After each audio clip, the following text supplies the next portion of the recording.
Hello, everybody, and welcome to Forever Rugby on Forever Sports. South Africa 27, Ireland 20. South Africa take first blood. They get the victory over in Pretoria. And the main thing, for example, it being a two-match series, the series is we can't lose the series now. The only worst we can do is draw. Very interesting game, which was a bit stagnant for a long time, and then all of a sudden got very, very exciting very quickly.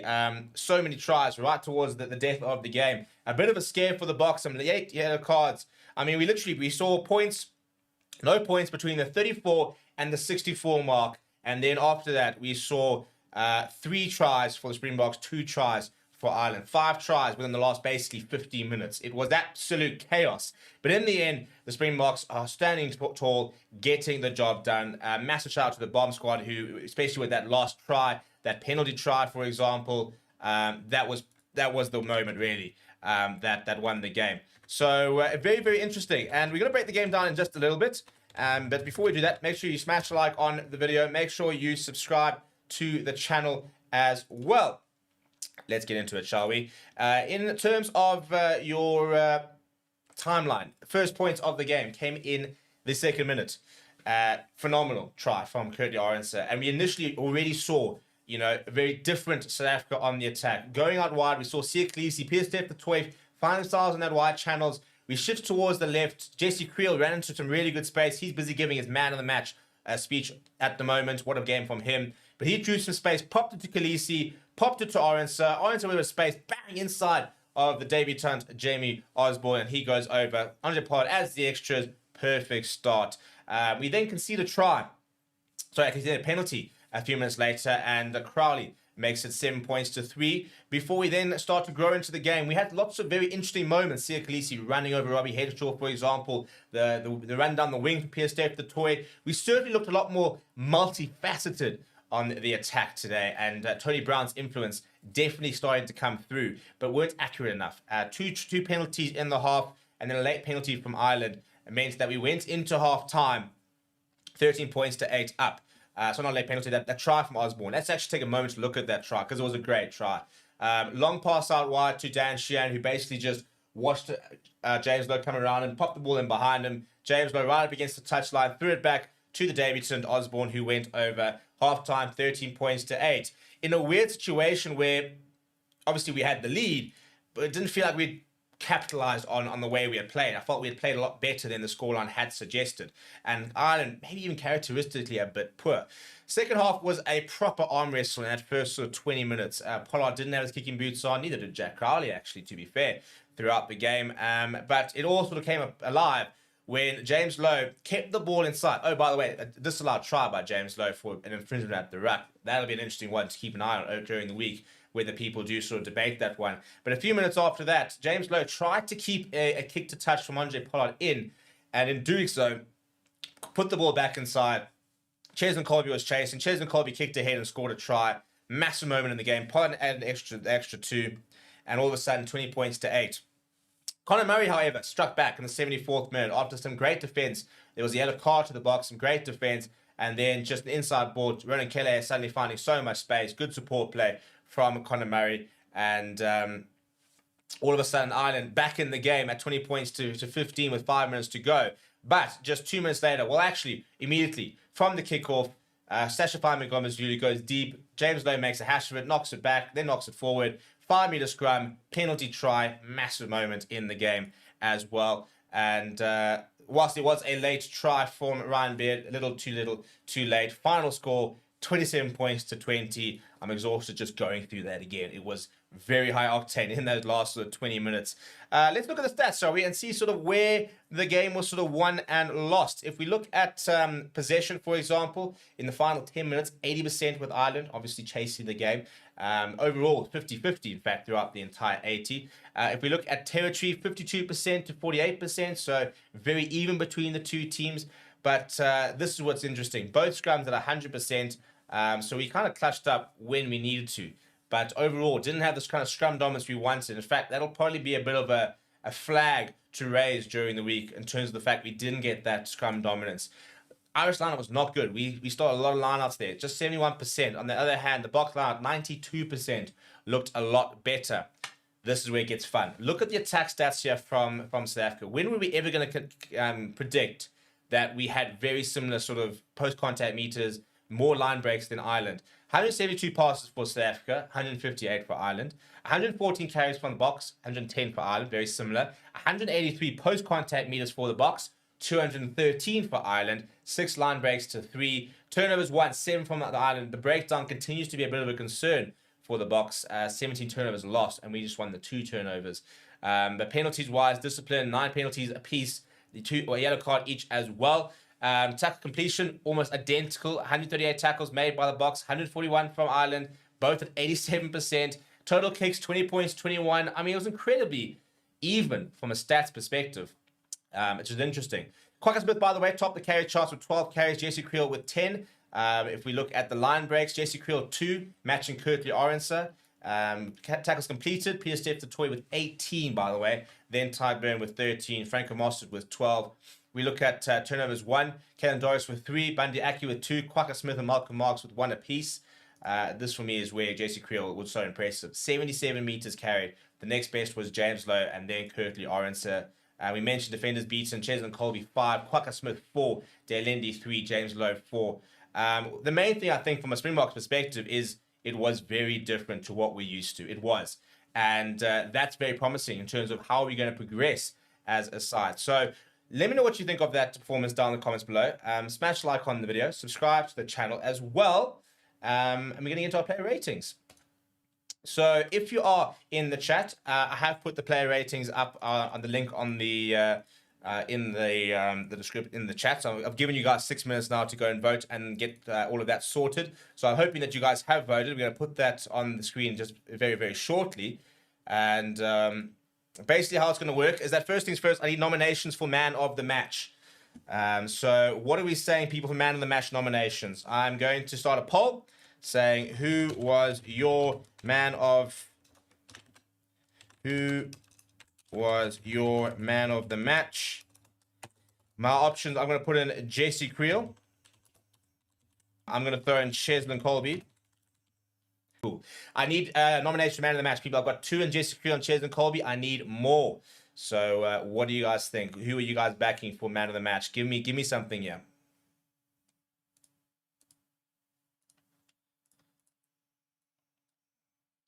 And then basically what happens is that then you guys can vote while we do the player ratings, and then we award the man of the match at the end of the show. I love doing the show. It's one of my favorite shows. It's always interesting to see what people rate the players and where we kind of differ and where we're very much the same. So it's always a fun it's a task, an exercise to do. So get voting. I'm just quickly sorting something out here.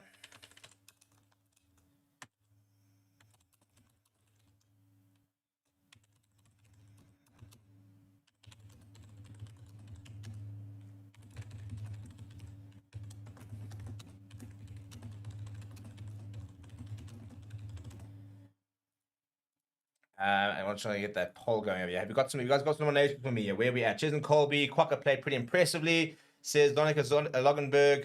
Powerbot says, count the Khaleesi involvements, compare them to Van der Fleer. Zeta captain was a passenger again. That might be the worst comment I've seen all day. Very, very weird chat there. I'm seeing a couple of PSF the toy shouts. Patrick saying, well, it was off. I don't care who was off. I'm asking for man of the match, people.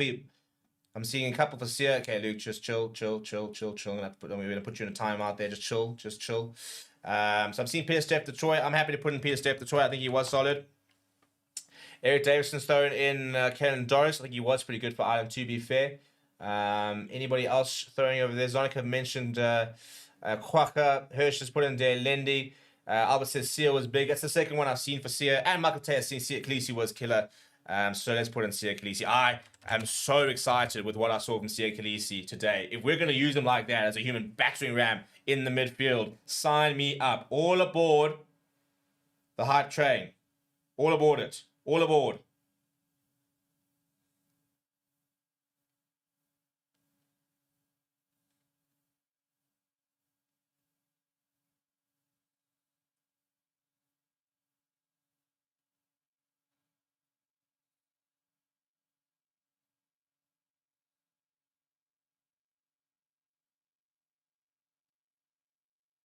I'm just making sure this is all working.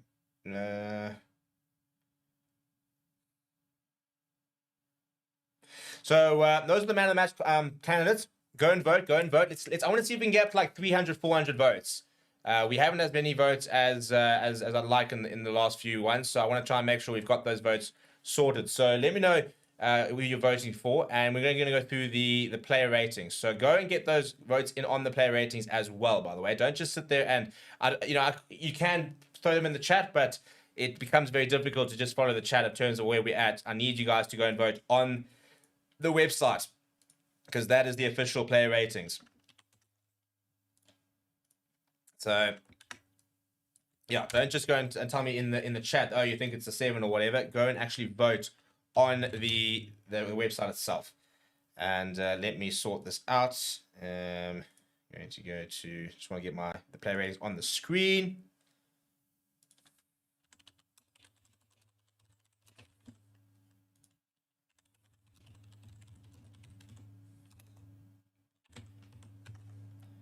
And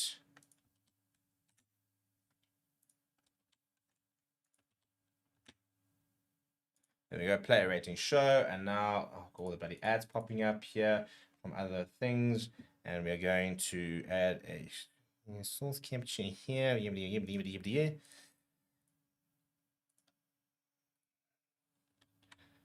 And there we go. Getting there, getting there.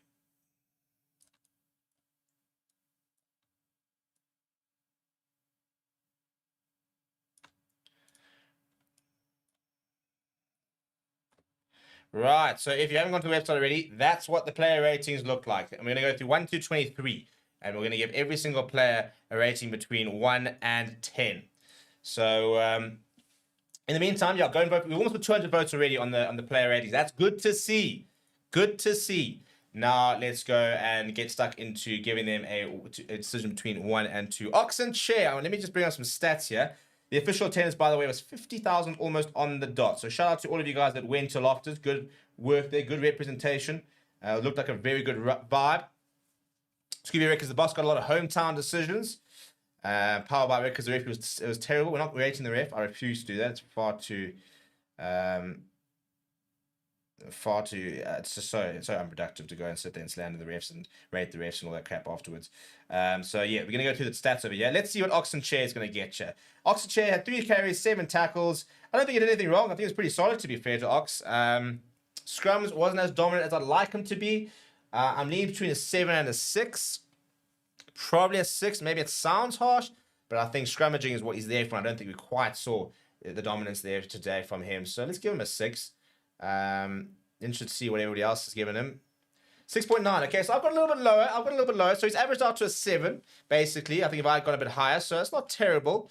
Bongi Manambi, I thought was pretty productive, actually, now that you think about it. Let's go look at his game in general. His lineup were good. 3 carries, 6 tackles, no missed tackles. I think he was probably better. I think he had a pretty solid game. So I'm going to give him a 7.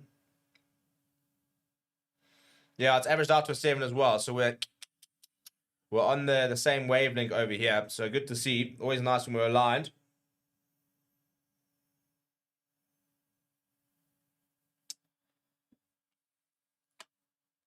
And let's go to Frans Maherba. I thought Frans Maherba, I think, again, he in open play, I thought was one of the best I've seen him in a while. 7 tackles made, 2 missed tackles, 4 carries. Wasn't phenomenal at scrum time. It is against a very good scrum. Let's not beat around that bush. That Ireland scrum is good. The link for the ratings, by the way, is there. It's the pinned comment. I'll put it back in there. So that is the link for it. Yeah, it is the pinned comment. Let's keep going through it. So France Maher, I'm probably going to give a 6. 6.6. So he is the lowest so far. I think that's probably about right. I think wasn't his best game. Wasn't bad. I think around the park he was very good. But scrummaging wasn't our best, and that's usually what we judge our props on. We're so scrum and set piece orientated. Eben Etzebeth was actually quite quiet, to be perfectly honest. I mean, his game reads nicely. 3 carries, 8 tackles, 1 miss. But I think one of the more quiet games from Eben Etzebeth, I'm probably leaning towards a 7 from him. Decent, but not phenomenally special. So let's go with a 7. 7.3. I think that's probably a bit generous. He was good. He was solid. Didn't do anything wrong. But I think we've also got such high expectations for Eben. You know, he's such a world-class player that every single time he runs into a park, we expect him man of the match performances, and it wasn't quite there today. Everybody talking about the ref in the chat. We're missing a very nice player rating show at the moment, so I mean, feel free to get involved here, people. But anyway, Franco Moss, on the other hand, I thought was very, very good. 12 tackles, just the 1 missed, bearing in mind that he was the second highest tackler despite playing just 50 minutes, by the way. So Pieter-Steph du Toit made 5 more tackles than him, but did play an extra half an hour. So very, very impressive, I thought, from Franco Mostert. 5 carries from him. I thought he was very good in the lineup. I'm actually going to give him an 8. I think that Franco Mostert was top class today. 7.2. I don't think there's any way you can convince me that Eben Etzebeth had a stronger game than Franco Mostert did today. Not to say that Eben was bad. I thought Eben was very good, but wasn't his best game, you know. And when I say his best game, I'm talking about some of the best games ever in a Springbok, by a Springbok. But I thought Franco Mostert was very, very good today. He didn't miss a tackle, worked really hard, good under the high ball, good at the lineouts. If anybody wants to agree with me, you know, feel free in the chat. Yeah, I was very happy with what I saw from. They're a good lock combination. I think, you know, we really do miss Lewis, but these two are playing really good rugby at the moment. And it's just so chuffed that Franco Mostert, who worked so hard to get into the box setup, is going to end up being an 18-90 test Springbok. 33 years old. That engine is still going strong. That diesel engine, that tractor engine that just and it just doesn't run out, does it? Very impressive that from Franco Mostert. Let's go to Sia Mtanda Khaleesi. What a game from him. But he just had 3 carries, by the way. But all those carries, I'm sure he had more than that. I can just trying to remember. There's obviously the pop to the thing. That's 1. He ran over Henshaw. No, he had more than 3 carries. I can already count about 4. The 3 defenders beaten in those carries. A try assist for his name. 3 tackles, 1 missed tackle. Yeah, if we're going to use him in the midfield as a ball carrier, I'm going to get very, very exciting. I'm going to go with an 8 for Sia. I thought he was really, really good today. 8.1. Buggers are on the mark here. So that means a couple people have gone with 9s and 10s. A couple of people probably gone a bit low as well. So he's averaged out at an 8.1. I think that's fair. I think he was very good today. You know, especially considering his fat. So shout out to Sia for being overweight and still being one of the best players in the park. Imagine when he loses that weight. It's going to be very impressive. Yeah, no, I think that whole chat was, and Rassi Russ was very, very quick to back him up and say it's all a lot of nonsense. He's not fat. And yeah, today, he almost, I don't think he was proving a point, but he played like, you know, it's just, when he's on, he's on. He's a lacquer player to watch when he's on. Very, very exciting. So very chuffed for him that he proved. I don't think there are any doubters really. But today was proper. Pieter-Steph du Toit is Mr. Consistency, isn't he? You never necessarily standout player, but gets through so much work. That run down the wing was so much fun. 6 carries from him, 18 tackles, 44 meters gained, a defender beat, an offload, a clean break. Tell you what, I'm almost at a 9 actually for Pieter-Steph du Toit. I'll give him an 8. 8 or 9, 8 or 9, 8 or 9. I'm being generous. 8.2. So that's the highest we've had so far, and I think that's fair. We're pretty on the mark here, I think, tonight, people. I think we're pretty well aligned.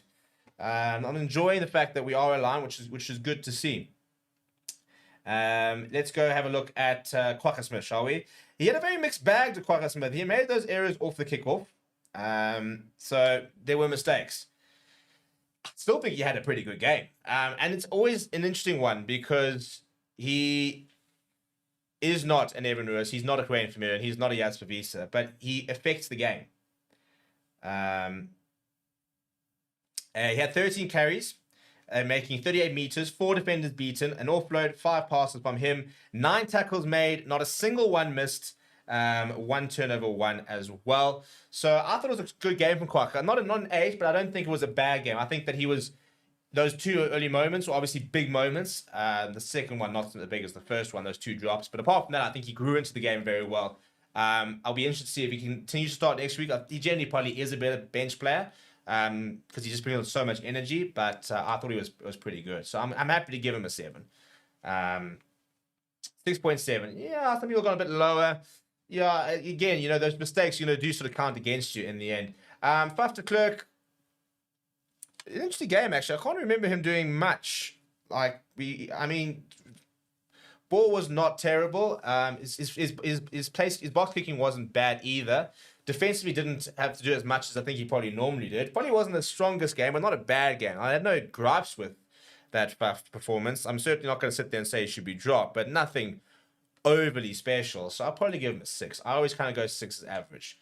6.6. Some people got a bit higher. That's fine. I think that's okay. Pollard, not his best game, and he'll probably be the first to admit it. To be fair, he has set such high standards for himself. He's not a double World Cup winner for nothing. Here's Andre Pollard, but tonight boot radar was a bit off. Slipped a couple of tackles. Wasn't his strongest game, if we're going to be brutally honest. He kicked at a 73%, 57% kick success. He made 8 tackles, missing 3. It wasn't his strongest game. Interesting to see that he is trying a few things. A couple of grubbers in behind, a couple of chips ahead. But not his strongest game. I'm leaning between a 4 and a 5.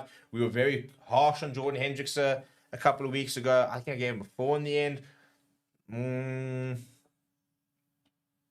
I think I might have to be consistent to give him a 4. It just wasn't his best game. 5.3 got a bit higher. I don't think a 5 would have been off. But yeah, what the nice thing about Pollard is that he's going to be probably man of the match next weekend, and he's the one player I never have to worry about. Well, there are a couple, to be fair, but yeah, Pollard is Pollard. And first game back with the box, for example, playing a new system, it was always going to be him that was going to be under, I wouldn't say the most pressure, but he was going to have to adapt the most in a new system because he's the general, So now you are the one in charge, really, of the team and the way you play, playing a brand new system. So it was going to be tough for him, and I think he's going to get better and better. I think that he will I think he will progress quite quickly into the system, and I think when he gets it right, we're going to have an exciting player there. But not his best today. Currie Orense, while he continues to find a way to just affect games, doesn't he? What a try that was. That step, just keeping people up, giving people nightmares, is Currie Orense. Going to some of the comments, by the way.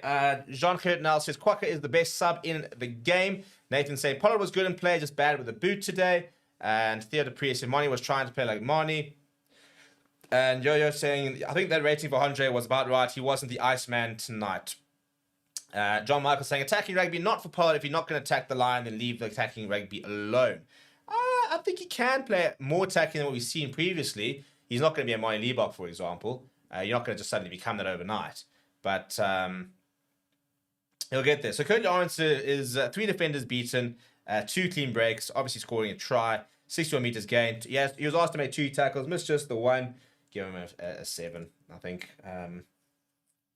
7.5. Yeah, I think it's probably about right. If I could give halves, I probably would give a half, and that would probably be a half. So I don't think 7.5 is far off the mark. Well, Damien Delendi, I said at the beginning of the game that Damien better have a good game. Because he did throw a bit of fuel on the fire. And this is how his game reads. 1 offload, 12 meters gained, 3 defenders beaten, 7 tackles, none missed, a turnover 1 as well. I thought he was absolutely excellent today. Excellent. And that's, I really like the fact that when you do shit talk in inverted commas, you go out there, and you make it a bit risky, and then you back it up. I love that. I love seeing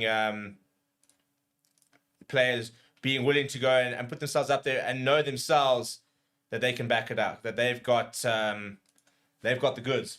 And Dukes had the goods tonight. He was happy to shit chat, and he backed it up with, I'll give him a 7. Very, very good.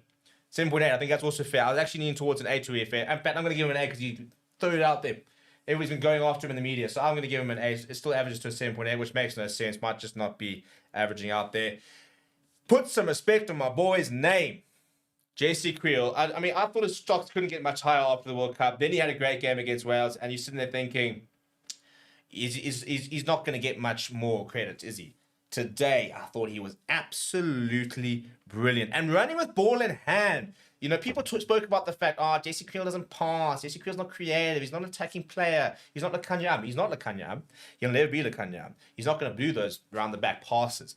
But to sit there and say JC Kriel doesn't know how to attack is to show me you've not watched JC Kriel over his career. This is a guy who's scored many tries for the Boks. In fact, I'll actually tell you exactly how many tries he's scored for the Boks, and it's a lot.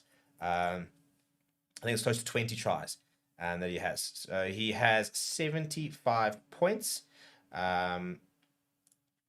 which is what, about 15 tries? 15. Yes, 15 tries. So 15 tries for the Boks. You know, he scores a lot of tries. He's a good attacking player. And I thought today we saw everything from him. We saw some good tackles. We saw some great running with the ball. Maybe probably not his best defensive performance, but on the attack, oh, jeepers. Attacking the space, drawing players. You know, man of the match performance in such a big game shows you the character of him. And I'm going to give him a 9. I will give him a 9. I've got no issue giving him a 9. 8.4, that's fine. I think that's the highest rating we've had so far. And good on you, JC. My man. A year ago, everybody was talking about the fact that we weren't going to be able to, you know, win the World Cup with Lekanyam. You know, JC Kriel is going to be the Achilles heel on the side. Well, from the Achilles heel to the Midas touch. JC Kriel. Speaking of the Midas touch, if Midas was a small coloured wing with a scrum cap, he would beat Cheslin Colby. Because everything he does is just phenomenal when he plays at his best. I mean, from that kick from touch, by the way, we were under pressure, turnover ball, and he was up against the touch. I think when he kicked the ball, his foot might have even been over the line, but above the ground, obviously. But I'm saying that's how little space he had. And the ball bounced just inside, bounced on the line. Jamie Osborne got it right and actually dropped it over the line, past the 10-meter line. It was like one of the coolest kicks I've ever seen. And then the try, and as well as some of the tackles. You know, just so good to watch. He's a special rugby player, is Cheslin Colby. 5 defenders beaten, scoring his try, 1 clean break, a 71% tackle success rate. I'm giving Cheslin, an 8. That's just chef's kiss. 8.7. He gets that. Yeah, the fact that he actually didn't make the player nominations for man of the match is wild. Oh, he did. He's actually coming second. I thought he didn't. Yeah, no, that's about right, to be fair. So that's fine. Willie le Roux. I thought Willie le Roux was good today, actually. Not actually. I mean, he's always good. But he didn't, defensively didn't have a lot to do, but was fine. And 47 meters gained. I thought he controlled the game. I mean, obviously, we're now playing a style of play that's really going to suit Willie le Roux. I think we will see the best of Willie le Roux in the next sort of year. How long he plays for, I don't know. He's nearing that 100 test mark. In fact, he should get it this year if he continues to play regularly. I'll probably give him a 7. I could almost give him an 8, to be honest. 7.3. Probably a bit low, but yeah, solid work there from Willie le Roux. Right, let's talk about the bomb squad. Should we just give the bomb squad an 8 just for that final scrum? Like, I just feel like that's kind of where we're at. Malcolm Marx looked like Malcolm Marx, which is probably the best compliment I could give him. Very good turnover on the ball. Solid with some of his tackle. Got around the park nice. I'm happy to give him a 7 there. 7.6, yeah. 1 turnover, 3 carries, 5 tackles. Looked like Malcolm Marx. And if you've watched Malcolm Marx, you know what that means. It's a big compliment. And so he looked much better today. Statistical, I was impressed by him, actually. Lots of carries. 3 carries, 5 meters gain, 9 tackles. Got around the park, was part of that scrum. So I'm going to give him a 7 as well. 7.1, I'll give Vincent Cock a 7 as well. And I'll tell you what. Let's talk about Salman Murat, who I've been part of it. Has been a bit of a player that just sort of seems to be in the box setup all the time. Despite maybe not playing, for example, maybe not always being in the best of form, but he's so highly rated by this Bok coaching staff. And today looked really good in that bomb squad. I thought he actually came on and made a big shift. 3 carries, 2 tackles, but he got around the park, made some big impacts. I thought he was actually very good coming off the bench. So I'll give him a 7. 6.2. I think that's a bit of a weird rating. I thought he was actually very good at that. I think, again, didn't have much to do, but when he did have something to do, I thought he looked the most comfortable he's ever looked in a Springbok jersey. Arcus Neyman was actually a bit average, to be honest. 7 tackles, 3 carries. Didn't miss a tackle, to be fair to him, but yeah, I mean, maybe overall, probably a 7. Had some good and had some bad, because he did have that lineup knock on. Did also lose the ball when he went into contact with the ball far too high. So I think he could probably average out to a 6. Yeah, 6.8 I think is probably a little bit bit generous. But Malcolm Verstappen was pretty solid. I'll give him a 7. Didn't have much to do. 6.8 is probably about right. To be fair, 7 tackles, 2 carries. Didn't have much to do. Grant Williams came on, was pretty solid. I'll give him a 7 as well. 6.7. And Sacha Zulu. My general rule is if you play less than 5 minutes, you kind of get a 6. I mean, he made 1 tackle and took a kickoff. And Yo-Yo making a very good point actually with that hold-up try of Solomon Murat. Yeah, that's a very good point. I actually let that slip. I knew there was something he did that I went and said, yeah, well done on you. So, yeah, so Sacha's going to get a 6. People are probably going to call me a Sacha hater all of a sudden, but at the end of the day, he played 6 minutes, had a kickoff, had 1 tackle. It was a good kickoff, though. Very, very good kickoff. But so Sacha, looking forward to giving you player ratings for the next 100 tests. Shout out you.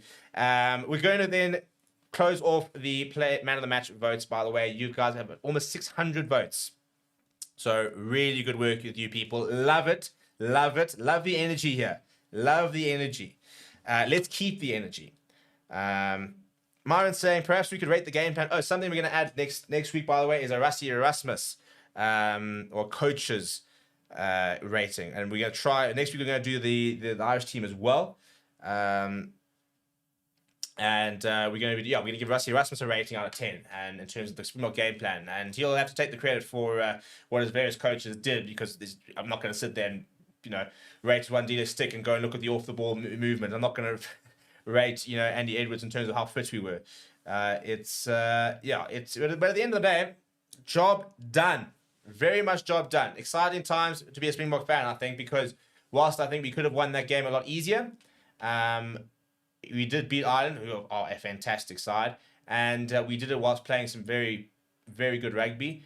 And I think we did it whilst showing growth. And I think Ireland were off their game today, and I think we got them off their game. And it's very uncharacteristic to see that from Ireland. So if you can get Ireland off your game, which is a difficult thing to do, that's something you must really, really celebrate. And I think that's what we did today. So very impressed, very happy as a Bok fan. I do think that obviously that late sort of flurry at the end doesn't really show how close of a game it really was. But I also think it was close because we didn't take our chances very well. Pollard left, I think, about 8 points out there. So if he kicks a bit better, look, Jack Currie also missed some kicks. So I always think that looking at that can sometimes be a little bit of a pointless conversation. But I'm a happy Bok fan. And I'll tell you why I'm also a very happy Bok fan is because I've just ended the Man of the Match nominations or votes. And JC Kriel, you are the Forever Sports Man of the Match. You may take your... I need a trophy. Here is your Castle Light. I'll give you a packet of chips. I can give you a piece of biltong. Yeah, we'll give you like a golden remote, the DSTV. Congratulations, JC Kriel. Here is your Man of the Match award. Please keep making sure that you become undroppable, because I want to see Lukanya have to work his socks off to get back into the side, because I want to see every single player that's not playing have to work their socks off to get back in the side. People are probably going to clip that and say, I'm Lukanya hater. I'm not. I think Lukanya on his day is the best outside centre in the world. But I love the fact that JC Kriel is saying, you want my jersey? Come get it off me. I dare you. I dare you to try to get it off me. I'm going to sit out there. I'm going to put in Man of the Match performances, and I'm going to make sure that you're going to have to be unbelievably good when you get your chance to try and get this jersey off me. That's the hunger I want to see, the desire to keep playing for the Boks. And that's what I'm really enjoying about JC Kriel, is he stood up, won a World Cup, and he's not slowing down. He's not sitting there saying, all right, cool, I've had my chance. He's sitting there saying, no, my jersey. My jersey. So very, very cool. People, thank you very much. It's been a great evening. We are going to redirect you to the France versus Pumas game. That starts at 9 o'clock, so the stream won't be live just yet. So we will see you a bit later. Marius Kuhn saying, so the game wasn't too controversially reffed. I don't think so, to be perfectly honest. I know a lot of people, I'm seeing a lot of comments about the ref. I don't think it was that bad. I mean, I don't think it was biased. I don't think it was one-sided, for example. I think that's the main thing. I don't think it was one-sided. I think that the James Lowe try, they looked at that foot in touch, that foot that was raked back, and it was an Irish foot, so you can't do it. And the foot in touch from James Lowe, I don't think it was conclusive that it was. I mean, people are saying foot was definitely in touch. I don't think it was. And the fact that we've got people in the comments saying the ref was biased towards South Africa, and the same amount of people saying the ref was biased towards Ireland, shows you that it probably wasn't that deep. When both sets of fans complain, I think it's usually when the refs had a reasonable game. Funny enough. Because, I think that I think that we're always very critical on refs in terms of the way they ref our teams, and if both teams feel that they were unfair, then often it means that it was pretty consistent between the two teams. Maybe you just don't agree with the various calls. So yeah, that was interesting there. You see, Shane said, "Great to see corruption is alive and well in SA now in our beautiful rugby game." No idea what you're on about. Shout out Gator McKenzie on New Minister of Sport over there, grabbing those free tickets and having a time. Good times, people. Thank you very much. We will obviously have videos throughout the week. I'm going down to Durban on Monday. So if you're in Durban and you fancy a beer, DM me. The email's on the will be on the screen. It has been on the screen. I think it's going onto the screen very shortly. There we go. Contact us, YouTube at fairsportsmedia.com. If you want to have a beer in Durban, let's chat about it. And we'll see you guys all from sunny Durban. But we'll have videos over the next few days. We'll do a bit of a winners and losers. We'll do a 5 things learned, for example. We'll do a predicted side for Monday. Obviously, we'll have all the press conferences. The press conference is currently happening right now for the post-match presser, so we'll have that up very shortly as well. So keep an eye out for the Rassie Erasmus presser, as well as the Andy Farrell presser. That'll be up on the channel tonight, as well as a presser down to tomorrow from a South African perspective. People, keep well, keep safe. Smash a like on the video. Subscribe to the channel as well.